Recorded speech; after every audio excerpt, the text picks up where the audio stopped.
Namastê, que bom estar mais uma vez com você. Hoje eu vim aqui falar sobre um tema muitíssimo interessante, eu acredito que você vai gostar muito, a maioria das pessoas gostam, principalmente pessoas que estão já numa idade aí acima de 30, 35, 40 anos. Eu tenho certeza que esse assunto vai ser de total relevância para você. Eu vou falar um pouquinho sobre as principais glândulas do nosso corpo, sobre as 9 principais glândulas do nosso corpo. Vou falar um pouco sobre os hormônios que essas glândulas secretam. Vou falar um pouco sobre o nosso sistema hormonal para que a gente possa conhecer um pouco mais desse sistema endócrino, né, que são as nossas glândulas e hormônios que regulam o funcionamento de todo o nosso organismo, o funcionamento de todos os nossos órgãos e o funcionamento de tudo que existe dentro do nosso corpo. O sistema endócrino, junto com o sistema nervoso, são os sistemas que estão constantemente regulando a nossa saúde, equilibrando, fortalecendo. Então, é essencial que a gente conheça tanto o nosso sistema nervoso quanto o nosso sistema endócrino. E a gente vai aprender também um pouquinho sobre como a gente pode melhorar esse funcionamento endócrino, como a gente pode equilibrá-lo um pouco melhor e estimulá-lo de forma natural, a fim de produzir um equilíbrio natural, tá certo? Então, fique aqui comigo e vamos conversar um pouco sobre isso. Bem, então eu vou falar um pouco sobre essas 9 glândulas principais do nosso corpo. A primeira delas é a pineal, a glândula pineal, que fica localizada no cérebro, um pouco mais internamente, acredito que mais ou menos nessa região aqui assim, do cérebro, né? Essa glândula secreta um hormônio chamado melatonina, que é o hormônio que regula o sono e a vigília. Então é importante que ela esteja em seu pleno funcionamento para que o nosso ritmo biológico de sono e vigília possa estar equilibrado. Muitas vezes, se essa glândula não é bem cuidada, existem várias atitudes que podem ser feitas para cuidar melhor dessa glândula, como cuidar com o excesso de flúor, né, dentro do organismo, cuidar com o excesso de luz artificial no momento noturno, usar luzes um pouco mais baixas e aí por diante. A gente tendo uma glândula pineal bem ativa, é natural que o nosso ritmo biológico, o nosso ritmo de sono e vigília também esteja em equilíbrio.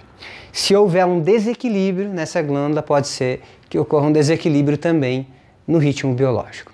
Outra glândula importante do nosso corpo é a hipófise, que também é chamada de pituitária. A pituitária ou hipófise fica mais ou menos nessa região também dentro do cérebro. Então, essas duas glândulas, a pineal e a pituitária, são as glândulas do cérebro e são glândulas importantíssimas dentro do nosso corpo. A glândula pituitária, que fica aqui, também chamada de hipófise, como eu falei, é chamada de glândula mestre. Por que glândula mestre? Porque a pituitária é uma glândula que ela está se comunicando praticamente com todas as outras glândulas do nosso corpo, como por exemplo com a tireoide e com as glândulas sexuais. Então ela emite hormônios que vão ativar a glândula tireoide, que vão ativar as glândulas sexuais. Então ela é de extrema importância, porque ela tem essa função de estar fazendo essa articulação com todas as glândulas do nosso corpo. A hipófise, além de ela regular outras glândulas, ela também emite 2 hormônios muito importantes. O GH, que é o hormônio do crescimento, que vai regular todo o nosso crescimento dos tecidos corporais, da musculatura, da pele e dos nossos tecidos, certo? E também tem o ADH, que é um hormônio antidiurético, ok? Eu vou falar um pouquinho primeiro sobre o GH. O GH, que é o hormônio do crescimento, se ele tiver em excesso de produção, isso vai criar o que é chamado de gigantismo, né? A pessoa vai crescer demais. A gente vê pessoas aí muito altas, né? É porque tiveram uma grande produção de GH no decorrer da sua infância, da sua adolescência, até a fase adulta. Já as pessoas que têm um déficit de GH no seu organismo, que tem um déficit e alguma falha na pituitária, vai acontecer o que a gente chama de nanismo, né? A gente vê os anões que tem por aí. O nanismo, né? Os anões, eles tiveram um déficit do GH dentro do seu organismo, então acontece uma dificuldade no processo de crescimento dessas pessoas, ok? Então é importante que esse hormônio esteja em equilíbrio. O ADH, que é o hormônio antidiurético, é um hormônio que vai agir no nosso sistema eliminatório, prevenindo que saia muita água do nosso corpo para não ocorrer uma desnutrição, tá? Então, o nosso sistema eliminatório, né, junto aos rins e todo o sistema aí que faz a filtragem do sangue, a filtragem do que entra dentro do nosso sistema digestivo, irá então produzir a urina. E o ADH vai evitar que seja excretado água demasiada de dentro do nosso corpo através da urina. Então, é um hormônio antidiurético que preserva a quantidade de água necessária dentro do corpo para não ocorrer uma desidratação, ok?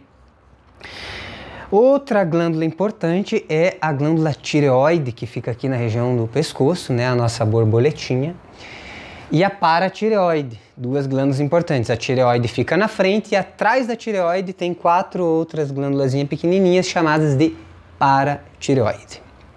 A glândula tireoide produz a tiroxina. A tiroxina é uma glândula essencial para o controle do metabolismo, das funções metabólicas. Esse hormônio da tiroxina ajuda a regular toda a atividade corporal, né? Ela é um dos hormônios que regula os batimentos cardíacos, o ritmo respiratório, a pressão sanguínea, as funções metabólicas, né? A quebra de alguns elementos dentro do nosso metabolismo. Então, quando a tiroxina está em excesso, acontece aquilo que nós chamamos de hipertireoidismo. A pessoa fica com o metabolismo extremamente acelerado, a pressão arterial aumenta, os batimentos cardíacos aumentam, há uma tendência a pessoa emagrecer, há uma tendência a pessoa gastar muita energia, e isso é um tipo de desequilíbrio. O metabolismo está acelerado mais do que o necessário.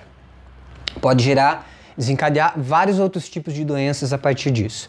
Existe o hipotireoidismo, que é quando existe um déficit de tiroxina dentro da corrente sanguínea, ou seja, a tireoide está com a sua atividade limitada, prejudicada, e isso vai fazer com que ocorra uma diminuição do metabolismo. Então já aqui vai ocorrer uma letargia, uma preguiça, dores nas articulações, uma tendência a engordar, a ganhar peso, uma falta de disposição para fazer as coisas. Então a pessoa diminui o seu ritmo metabólico, diminui os batimentos cardíacos, diminui a pressão arterial, e isso também pode acabar desencadeando outros tipos de doenças. Então é muito importante cuidar da saúde da tireoide. Já a paratireoide, que são essas 4 pequenas glândulazinhas que estão atrás da tireoide, produz um hormônio chamado paratormônio. Esse paratormônio é um hormônio que regula a quantidade de cálcio e ferro dentro do nosso organismo. Essas duas substâncias, esses 2 elementos dentro do nosso corpo, na nossa corrente sanguínea, são essenciais para o funcionamento de todo o organismo. Se ocorrer um déficit de cálcio ou um déficit de ferro, podem ocorrer diversos tipos de problemas. Então é importante que as paratireoides estejam também funcionando bem, tá certo? Depois das paratireoides, a gente desce um pouquinho e a gente vai encontrar aqui, entre os pulmões, uma glândula chamada de timo. Então, o timo é uma glândula muito importante também no nosso corpo. É a glândula que secreta a timosina. A timosina é um hormônio essencial para a manutenção da imunidade. É um hormônio que está muito mais ativo nos recém-nascidos e também na infância até a adolescência.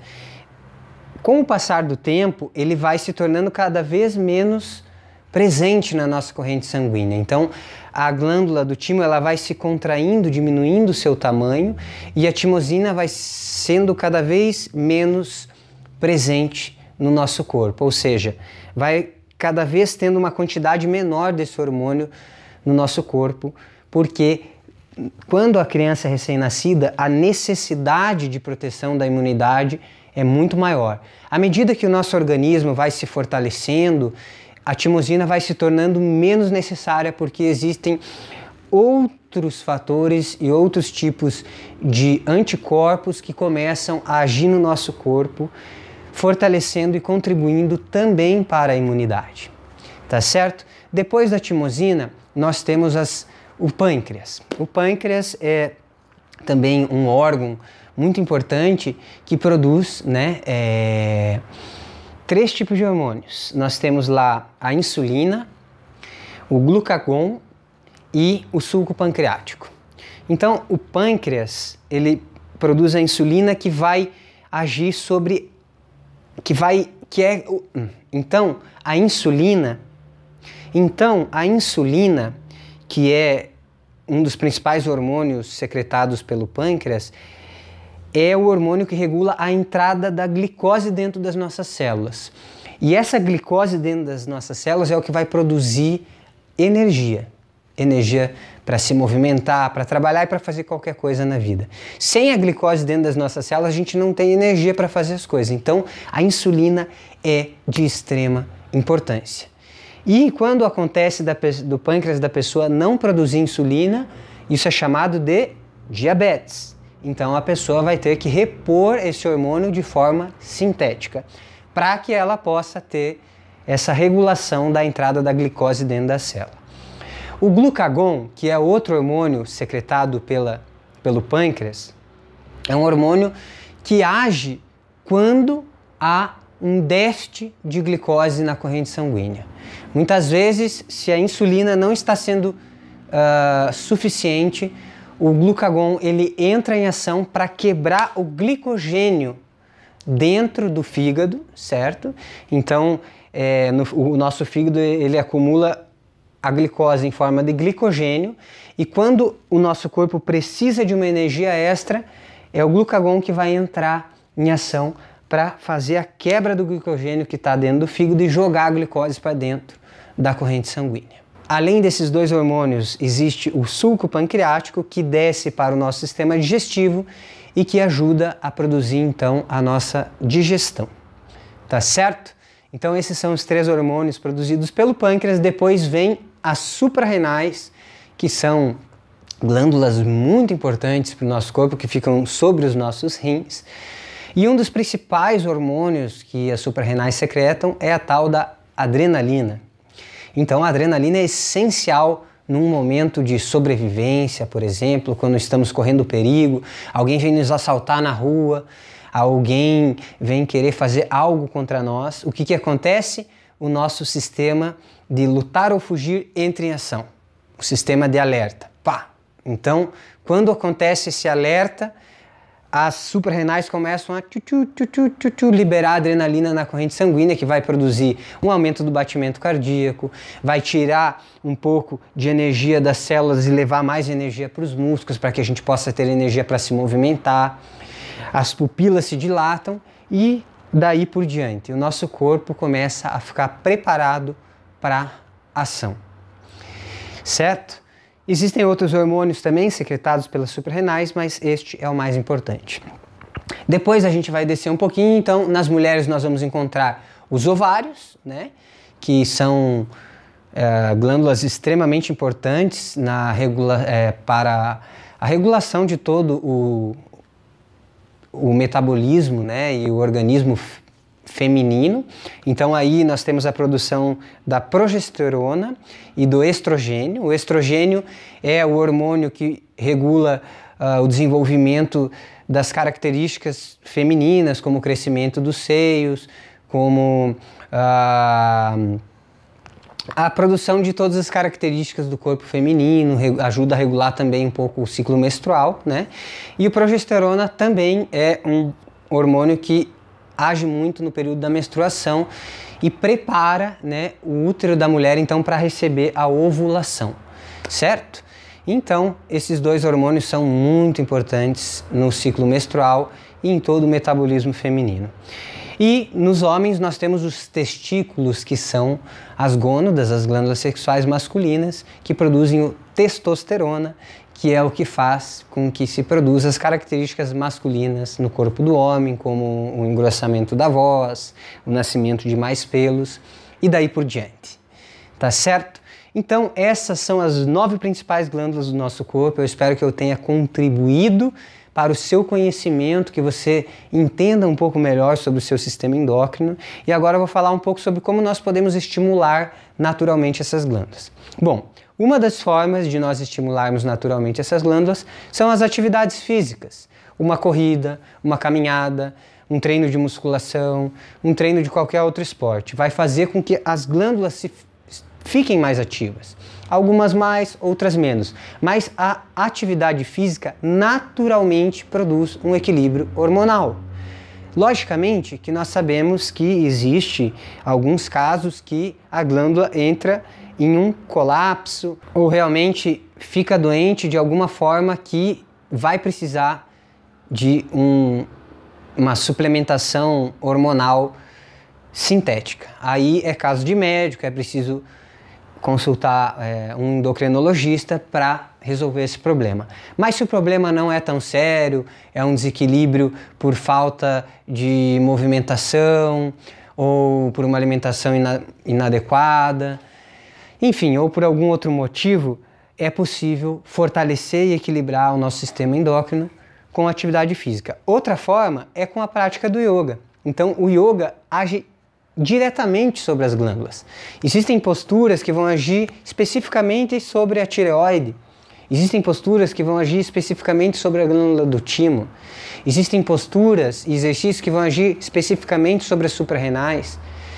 Então, cada postura vai agir de forma enfática em algumas das nossas glândulas. Como isso? Levando mais sangue para essa região, estimulando essa região, colocando mais energia, fazendo algum tipo de movimentação física que estimule a glândula. Então, das diversas maneiras, alguns tipos de respiração diferenciados que vão também estimular as glândulas e assim por diante. Então, essas são ótimas formas de estar estimulando as glândulas de forma natural. Existem também alguns tipos de alimentos, uma alimentação mais natural, alguns tipos de ervas, alguns tipos de substâncias alimentícias que vão também ajudar a estimular e a regular as nossas glândulas endócrinas. Tá certo?